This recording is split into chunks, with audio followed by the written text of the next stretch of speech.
जय जय राम हरी वरदा हरी विठ्ठल श्री ज्ञानदेव तुकाराम. मागच्या रविवारी गडबडीमध्ये एक विषय राहून गेला. असा आपण जेव्हा थांबलो मे महिन्यामध्ये, एप्रिल महिन्यामध्ये, त्यावेळेला आपल्याला मी एक सूचना दिली होती की आपण प्रसन्नतेचा अभ्यास करावा. ज्ञानेश्वर महाराजांची ओळी आहे की म्हणले, ज्याची प्रकृती चांगली असते म्हणजे अमृताचा निर्झरू प्रसवे जयाचा जठरू, म्हणजे पचन करत, जठर रस पचन करतो, त्याला अमृत म्हटलंय. तेव्हा तर ज्याच्या जठरामध्ये अमृताचा रस सारखा वाहतो आहे, दयाच्या तुझे तृषेशी आडजरू काहीच नाही, त्याला भूक आणि तहान त्याची अडचण कधीच नाही. आणि काही लोक असे असतात, केव्हाही काही खायला प्यायला द्या, काही होत नाही त्याला, बरं का. अशी भाग्यवानच माणसं म्हणायची नाही का. म्हणजे एका दिवशी 10 ठिकाणी जा, 10 ठिकाणी निर्णय पदार्थ मिळाले तरी खाऊन पुन्हा जेवायला तयार, बरं का. हा त्याचा अर्थ आहे. तसं म्हणाले, दृष्टांत असं आहे. तसं ज्याची वृत्ती प्रसन्न आहे, त्या माणसाला जीवनामध्ये काहीही प्रसंग जरी आला, त्याला अडचण कसली आली आहे. मग आपल्याला शिकायचं ते आहे अखंडित प्रसन्नता. जे आधी अखंडित प्रसन्नता, ती प्रसन्नता काय आहे. प्रसन्न शब्दाचा अर्थ अंतकण निर्मळ असणे. प्रसाद, प्रसादे सर्व दुःखानां हानिरस्योपि सांगते ना. तेव्हा प्रसादाचा अर्थ, प्रसन्न याचा अर्थ अंतकण स्वच्छ, निर्मळ, शांत, स्थिर. शांत अंतकरण स्थिर. तेव्हा ज्याचा अंतकरण स्वच्छ आहे, निर्मळ आहे, लहान मुलासारखं आहे, त्याचीच प्रसन्नता टिकेल, नाही तर टिकणार. हे जरी खरं असलं तरी आपल्याला अभ्यास करायला काय, हा अभ्यास करायला पाहिजे. म्हणजे कसं, तुम्हाला एक गंमत सांगतो, म्हणजे म्हणून घेण्यासारखं जुनी गोष्ट आहे.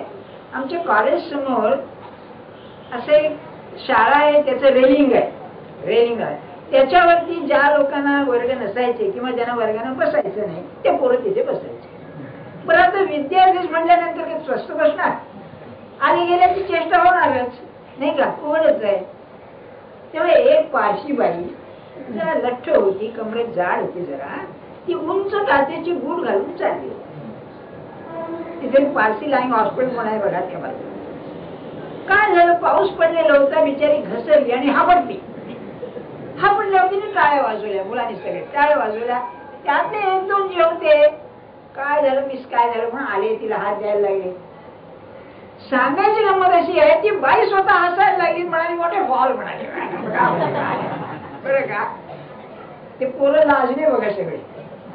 त्यातला मला हे सांगत होता की सर मला आम्ही हसलो, आम्हालाच लाज वाटली. का, त्या बाईने इतकं लाईटली घेतलं, इतकं सहज घेतलं, त्याची बोलायची सोय नाही. ही प्रसन्नतेची खूण आहे.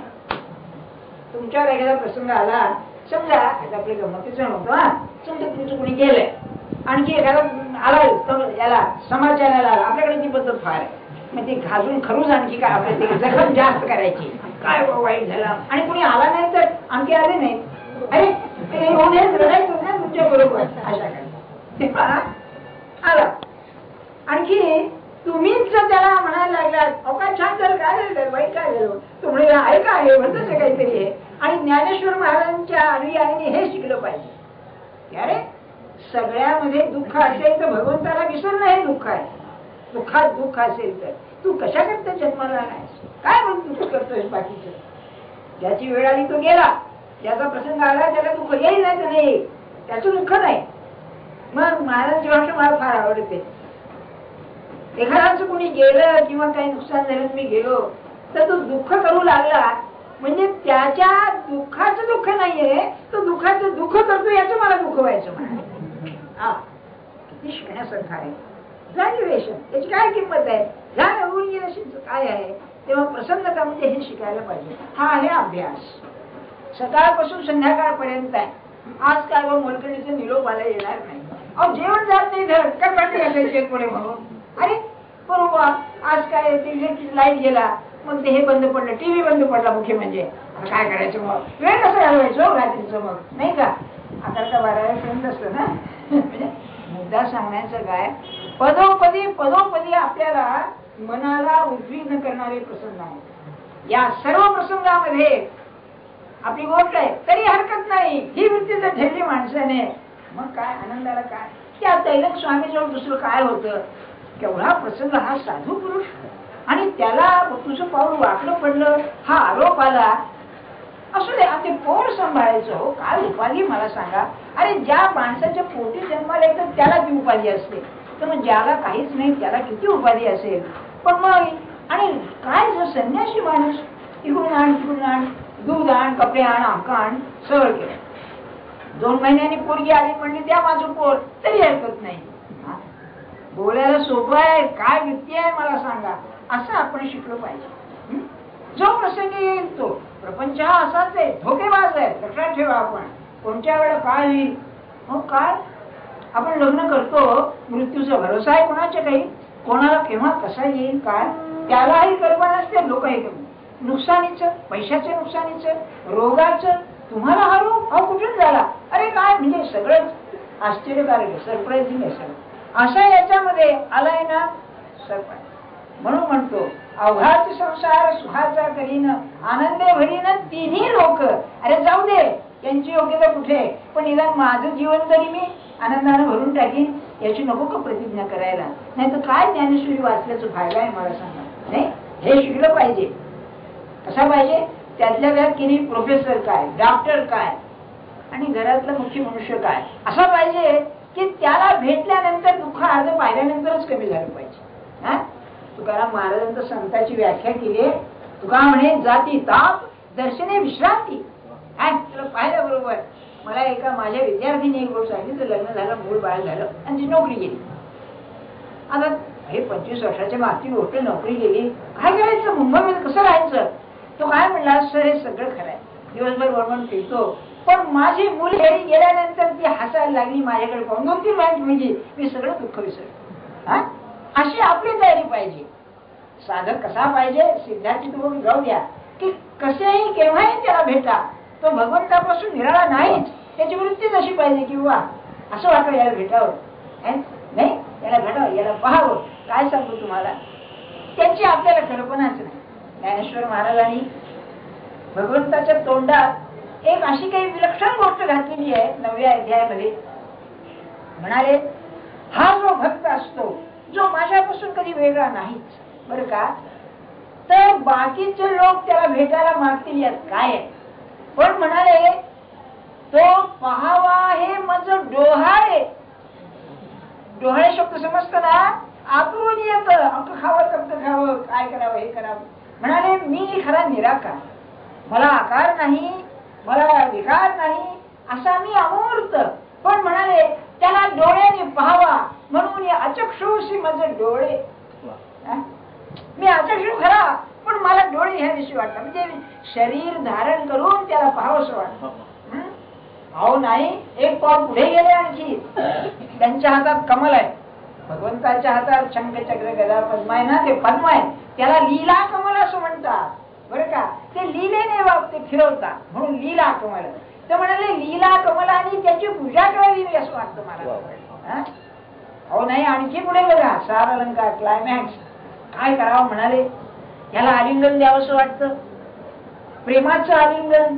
आपल्यावर प्रेम करणारा त्याच्यावर प्रेम करायचं, मग त्याचे जितकं केलं तर काय मजा आहे म्हणाले. हा भगवंत ना.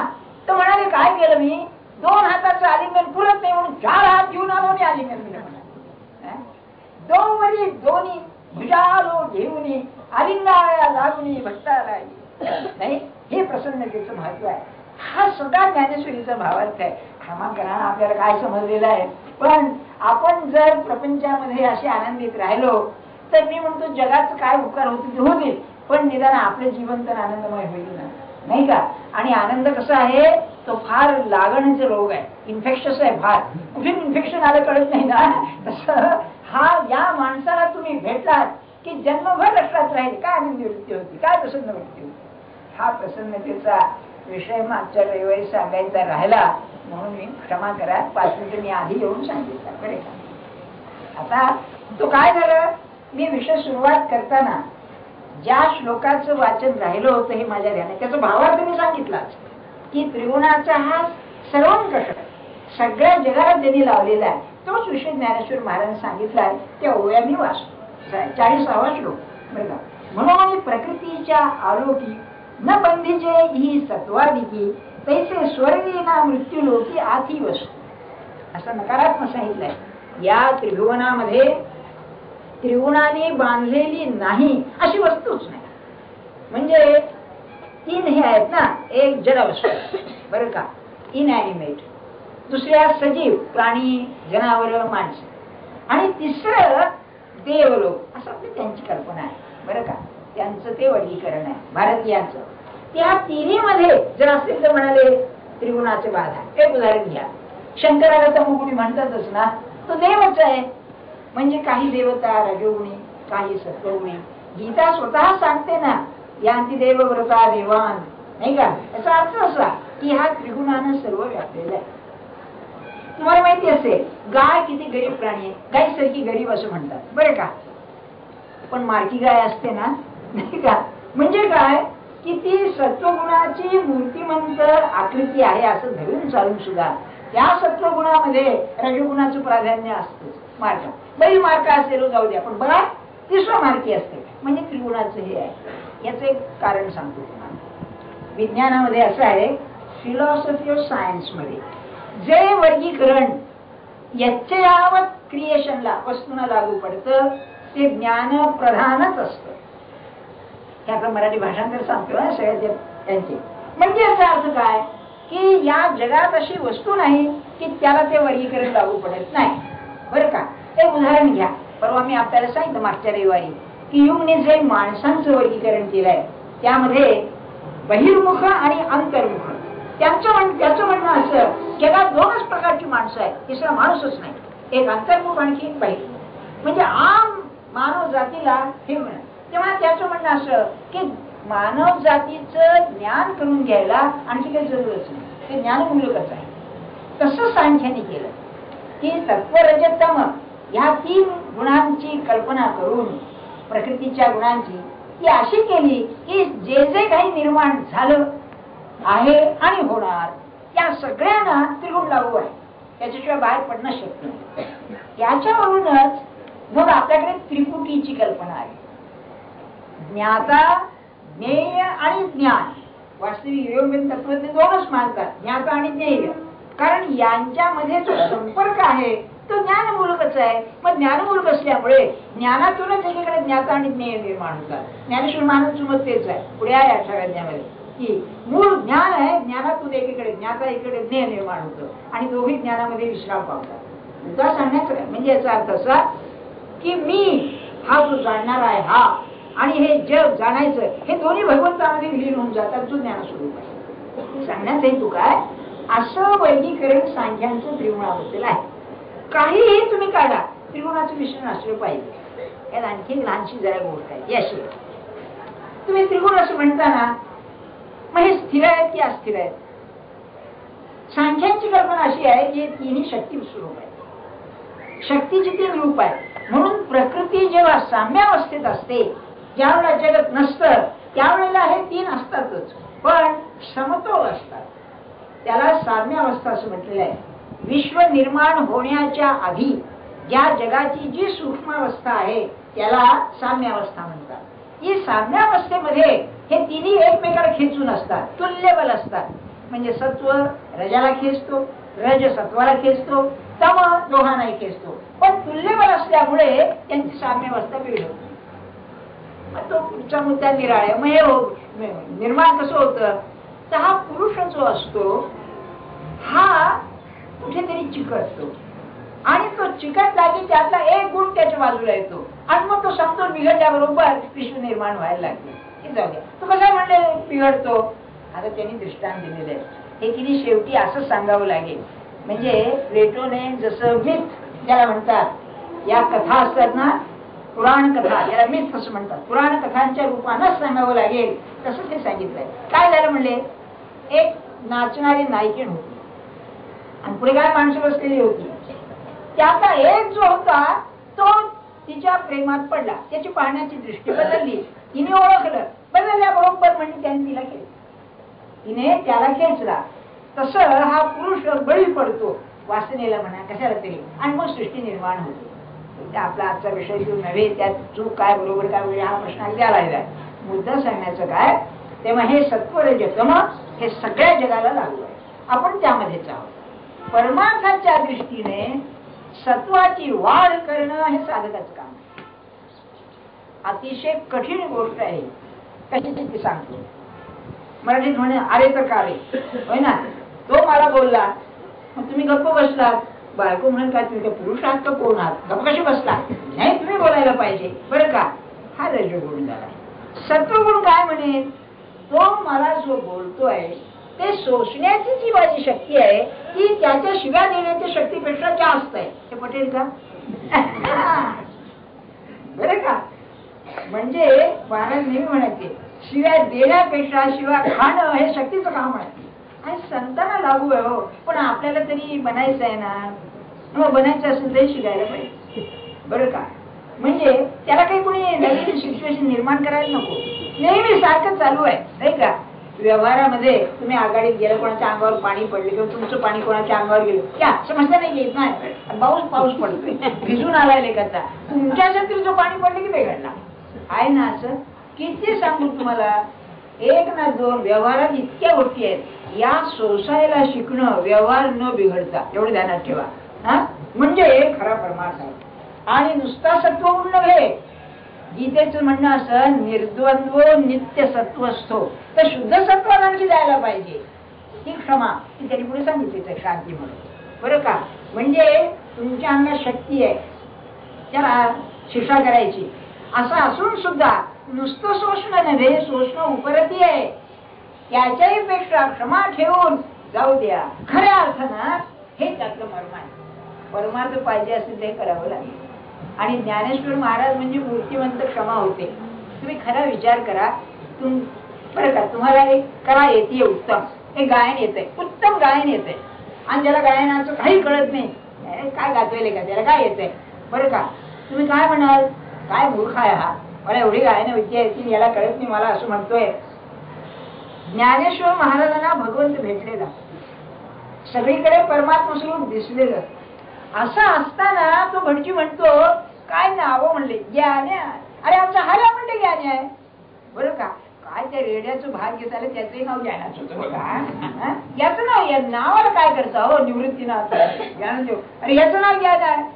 ज्ञानेश्वर महाराज काय म्हणाले बरोबर आहे, त्याचा आणि माझा आत्मा एकच आहे ना. त्याला कळलं की नाही त्या भटजीला कोण आठवं बरं का. त्याला काय निकाल कळणार आहे काय असेल नाही. इतकं तुच्छ करणं तुम्हाला सांगतो मी तुमच्यासारख्या व्यवहारातला आहे. कोणी अतिशय तुच्छ केलं असताना सुद्धा त्या माणसाविषयी विकल्प न येणं हे अतिशय मोठं काम आहे. फार मोठं काम आहे. काय कारण तिथे अहंकाराला खरा टोच असतो, अहंकाराला मारलं जातं, आणि आपलं जीवन अहंकारात असल्यामुळे त्याला धक्का लागला या सगळं बिघडलं बरं.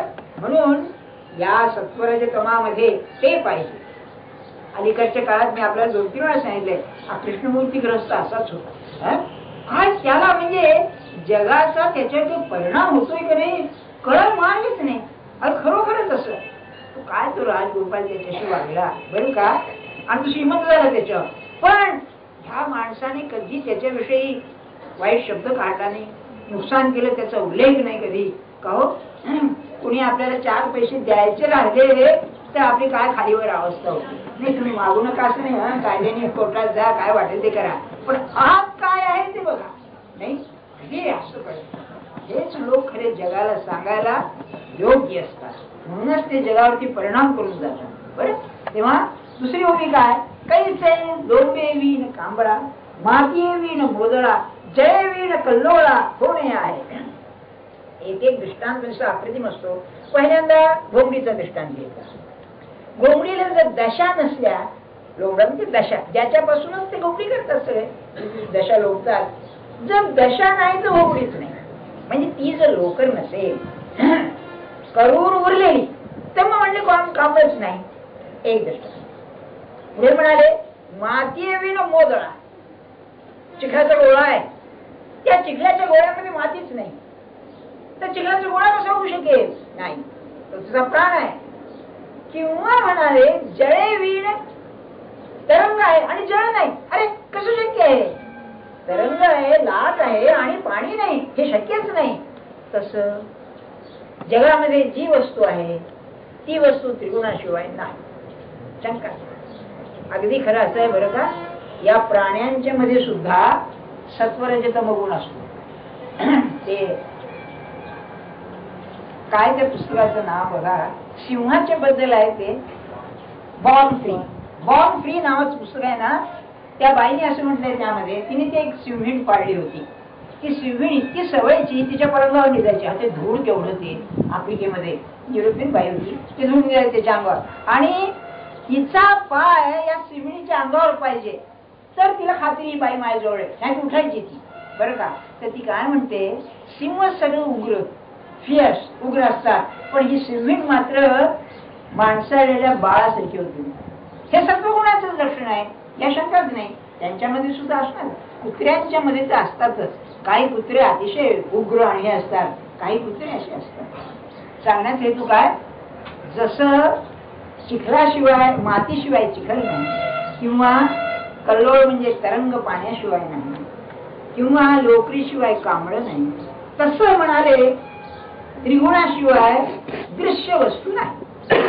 तैसे न होनी गुणांचे सृष्टीची रचना देखे, ऐसे नाही सदासाचे प्राणिजात. याशिवाय प्राणिजात असणं शक्य नाही, याच्याशिवाय सृष्टी असणं शक्य नाही. या लागी हे सकळ तिन्ही गुणांचे केवळ घडले आहे निखळ ऐसे जाण. म्हणून म्हणाले या संबंध त्रिगुणांचे हे बनलेलं आहे. गुणी देवात्रयी लावली. आता म्हणजे व्यापक किती आहे, देव सुद्धा त्रिगुणात्मक आहेत म्हणाले. अगदी आता ह्या देवता वगैरे काही असतात की, आज चामुंडा देवी, चामुंडा देवी काय सत्वगुणी आहे होय? भयंकरच आहे ते काम सगळं.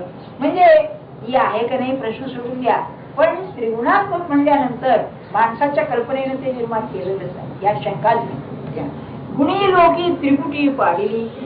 आपल्या जगामध्ये ज्ञानाची त्रिपुटी मी सांगितली आपल्याला, द्रष्टा दर्शन दृश्य किंवा ज्ञाता ज्ञेय कर्म करता असा चतुर्वर्णा घातली स्थिराने. तर माणसामध्ये हे त्रिगुणामध्ये 4 वर्ण त्यांनी केले. तर पुढचा श्लोक झालाय आपला. आता ब्राह्मणांचा हा आहे पहिला, धुरेचे ब्राह्मण म्हणून सांगितले तो श्लोक येतो. ब्राह्मणांचं त्यांनी 4 वर्ण सांगितले, ब्राह्मण क्षत्रिय वैश्य आणि शूद्र. बघा एक ध्यानात ठेवा, आपल्याला या वादात शिरायचं नाही. वादात शिरलं तर काय आहे, डोक्याला ताप होईल आणि प्रश्न सुटायचा नाही. आपला तो आणि काय आपला तो हेतू नाही. आपला हेतू काय आहे, आपण जन्माने ब्राह्मण असतो आणि स्वभावाने वैश्य असतो. सरळ आपला व्यापार करा ना, काळ बरोबरच असा झालेला आहे. मी आपल्या गमतीनं तुम्हाला म्हणतोय, अगदी गमतीनं म्हणतो, तुम्ही तसं करा नव्हे. काळ कसा आहे, समजा तुमचा मुलगा आहे, ते दांडेकर मामा गोष्ट सांगायचे ना, ते आणखी चौरे.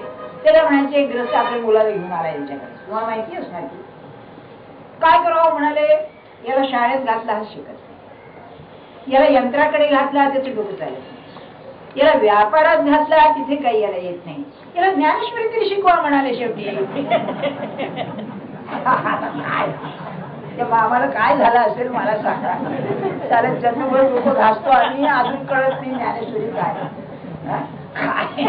नाही ते लोक सांगत होते की असे लोक माझ्याकडे येतात. नाही काय जगाचा अनुभव आहे बघा विलक्षण. म्हणून ज्याला जगाचा अनुभव येतो नव्हतो नमस्कार जगाला. म्हणजे देवरूप म्हणून नव्हे, पुरे तुझं बाबा आता असं म्हणून नमस्कार करत होतो. सांगण्यात येतो काय आपल्याला की जातीनं आपल्याकडे जाती आहे ते शंका, जातीनं ब्राह्मण आहे, पण मुलगा पैशाच्या मागे आहे, तर त्याला धंदा लावून द्या, सरळ धंदा लावून द्या, तो आपला धंदा कर. मग मी आता म्हणतोय तुम्ही माझ्या पुरतच माझं मी ठेवतो, पण सांगतो तुम्हाला धंदे किती आहेत, कितीतरी धंदे आहेत. ज्याला परमार्थ पाहिजे त्या 2 गोष्टी सांभाळा धंद्यात, धर्म आणि नीती. याला अनुसरून असेल तो धंदा करावा, पैसे कमी मिळतील. वाईट लोकांजवळ पैसे जास्त असतो, पण काही ठिकाणी तो करताना सुद्धा तुम्हाला अनितीला बळी द्यावं लागेल. मग आता ते निर्णय खाती आहेत ना, तो येतो तो दे म्हणतो, हा दे म्हणतो, ते द्यावं लागेल. लायसन्स मिळायला सुद्धा द्यावं लागेल, ते झालं. पण पण प्रत्यक्ष धंदा करताना अतिशय प्रामाणिकपणे करावा. म्हणजे मी म्हणतोय बघा, समजा तुम्ही चपलांचं दुकान घातलं, चांभाराचा धंदा केला, तो प्रामाणिकपणे करावा, काही दोष नाही त्यामध्ये. गीता तर असं म्हणते, कर्म असेल तुझं, कर्माचा हेतू काय लक्षात ठेव. तुम्हाला माहिती आहे ना, महाभारतामध्ये तो हा होता खाटीक, तो खाटीक होता. तेव्हा एकाने सांगितलं का गुरुनी की शिष्याला, तुझा तो साधू आहे, हा आपला मांस काटतो आहे आणि त्याचा हा पाहिल्यानंतर अरे हा साधू कसं असेल. तेव्हा ते झाल्यानंतर चल म्हणलं आता घरी. तो घरी गेला, स्नान बिन केलं आणि देवाची पूजा केली. हा म्हणला माझ्या पोटाचा धंदा आहे, याच्याशी माझ्या उपासनेचं काहीही संबंध नाही. आणि माझ्या मते, अगदी आपल्याला सांगतो माझ्या मते, कारण मी याचा सगळा अभ्यासच केलेला आहे, हिस्ट्री ऑफ रिलिजन ज्याला म्हणतात, आपल्या भारतामध्ये जो सर्व जातींना भगवंताकडे खेचलं असेल ते या संतांनी खेचलं. त्यातल्या त्यात महाराष्ट्रामध्ये रामदासी नव्हे, वारकरी पंथाने जितकं काम केलेलं आहे ते दुसरं नाही. एक उदाहरण सांगतो आपलं तुम्हाला. एक हे वारकरी आता जमतात याच्यावर पंढरपूरला वाळवंटावर, तिथे गोंडे बुवा म्हणून होते. गोंडे बुवा का तर ते कानटोपी घालायचे, त्याला गोंडे होते म्हणून गोंडे बुवा हे असली नाव असतं पण माहिती. त्याची काय वृत्ती होती, त्याची मुलं सोनार होती, सोनाराचा धंदा करीत, पण याची 40-45 वर्ष पायी वारी करायचं, म्हातारा सारखा झालेला. त्याची वृत्ती अशी, जो कुणी काही सांगेल ते करायचं. म्हणजे गमत अशी, मला ज्यांनी सांगितलं त्याने आम्हाला सांगितलं, म्हणजे हा गोंडे भाऊ असा आहे. तेव्हा आम्ही रात्री म्हणाले, तू येऊन बसला होता, आता चिलीम पीत असेल, आता निघायचं चिलीम पिऊन म्हणून. तेव्हा आम्ही पडलो होतो, हे गोंडी बुवा जी म्हणाला, काय कीर्तन कर. लावा बुवाला कीर्तन करायला लागला. एवढ्यावर थांबलं नाही, हा कीर्तन झालं काय 5-10 मिनिटं केलं, बसला. दुसऱ्या सकाळी हे गोंडी बुवा पाणी आण म्हणले नदीवरून. भांडे द्या की म्हणाला आणतो. त्यांनी भांडा भरून आणून पाणी आणून दिलं. काय संबंध आहे. तेव्हा मग जरा चरकले बरं का, हे काही साधं काम नव्हे. मग यांनी त्याला विचारलं की तू हे कसं कोणी सांगितलं ते ऐकतोस. तो म्हणाला, ज्याच्या घरी आलो त्याच्या तोच यांच्या मुखाने बोलतो, म्हणून म्हणाले मी हे शिवतो. काय अधिकार असेल. हा सोनार, पोळ सोनारचा धंदा करणारे, नाव काय गोंडे बुवा, काय असेल मला सांगा. अरे काय तुमच्या युनिव्हर्सिटीच्या डिग्री थिसिस घेऊन करता, काय आहे. जे जे भेटीचे भूत ते ते मानिजे भगवंत. अरे घरातल्या माणसाने भगवंत शिकावलं की पुढचं जाऊन द्या. बायकोला नव्हे, मात्र आपलं सांभाळून नाही. बायको म्हणेल ते करा नाही का, मुश्किलच व्हायची, कारण ऐकायची सवय नाही ना, म्हणून बरं का. नाही तर नाही, ती काय असं सांगायची नाही तुम्हाला, इजा दारू पिऊन या, सांगणारी बायको असली तर बायको नव्हे. पण काय आहे मला सांगा, ही हाडा मासाची माणसं आज 20व्या शतकात आहे. तुम्ही असं समजू नका की ज्ञानेश्वर महाराजांचे वेळेला होतं. सांगायचं हेतू काय आपल्याला, हे जे ब्राह्मणत्व, क्षत्रियत्व, वैश्यत्व आणि शूद्रत्व आहे, हे त्याच्या स्वभावावर आहे. स्वभाव जे न कोणतेही स्वभाव त्याचा जो आहे जन्माचा आलेला, तो त्याला काय करणार. तो आलेला आहे, माझ्या पोटी आला म्हणून काय झालं, आला येतो, तेव्हा त्याचा स्वभाव असेल तसं होईल बरं का. यात काही दोष नाही, परमात्म्याच्या आड येणारी गोष्ट नाही.